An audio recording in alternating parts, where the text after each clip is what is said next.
Hello పిల్లలు, good evening. నిన్నటి స్టోరీలో మనం దేవుడు చెప్పినట్టే నోవాహు ఓడ కట్టడం, వాళ్ళ ఫ్యామిలీ అంతా ఇంకా చాలా జీవుల ఓడలో ఉండడం, బయట పెద్ద వర్షం పడడం, ఆ వాటర్‌తో మొత్తం భూమి అంతా నిండిపోయిందని విన్నాం కదా! ఈరోజు ఆ స్టోరీని కంటిన్యూ చేద్దాం. వర్షం ఒకరోజు, 2 రోజులు కాదు పిల్లలు. మొత్తం 40 డేస్ అండ్ 40 నైట్స్ పడుతూనే ఉంది.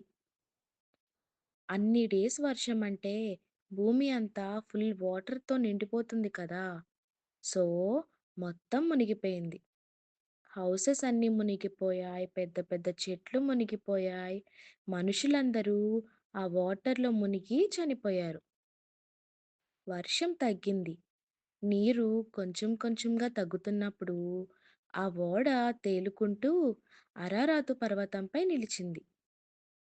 ఒకరోజు నోవాహు ఒక పావురాన్ని ఆ ఓడ కిటికీ నుంచి బయటకు పంపాడు. ఎందుకంటే బయట వాటర్ తగ్గాయో లేదో తెలియాలి కదా! అందుకే నోవాహు అలా చేశాడు. కానీ వాటర్ ఇంకా తగ్గలేదు. అందుకే పావురం తిరిగి వచ్చేసింది. ఇంకొన్ని రోజుల తర్వాత ఇంకో పావురాన్ని పంపించాడు. ఈసారి ఆ పావురం ఒలీవ చిగురుతో వచ్చింది. అంటే నీళ్లు కొంచెం కొంచెంగా తగ్గి చెట్లు మళ్ళీ చిగురుస్తున్నాయని అర్థం.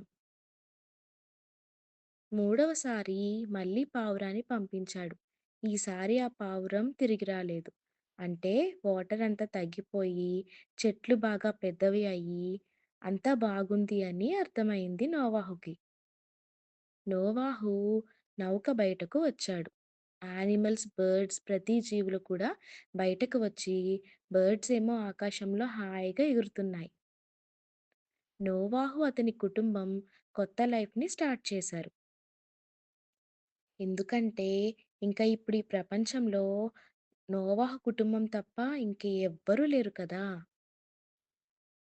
దేవుడు ఆకాశంలో రెయిన్‌బోని చూపించి నోవాహుతో ఇంకెప్పుడు జలప్రళయం తీసుకొని రాను అని వాగ్దానం చేస్తూ దానికి ఇదే గుర్తు అని రెయిన్‌బోని చూపించారు. పిల్లలు ఎప్పుడు రెయిన్‌బో కనిపించినా ఇప్పటి నుంచి మనం ఈ స్టోరీని గుర్తు చేసుకొని దేవుడు మనకు చేసిన ప్రామిసే ఈ రెయిన్‌బో అని అర్థం చేసుకోవాలి. ఒక చిన్న ప్రార్థన చేసుకుందాం. ప్రభువా! నీ మాట వింటే మంచి పనులు చేస్తే నీవు మమ్మల్ని కాపాడతావని ఈరోజు స్టోరీ వల్ల మాకు అర్థమైంది.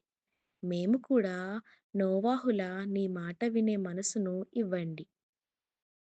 మాకు చేసిన ప్రామిస్‌కి గుర్తుగా రెయిన్‌బోని ఇచ్చినందుకు మీకు చాలా థాంక్స్. ఆమేన్. ఓకే పిల్లలు. రేపు ఇంకో మంచి స్టోరీ విందాం. Good night kids. బాయ్.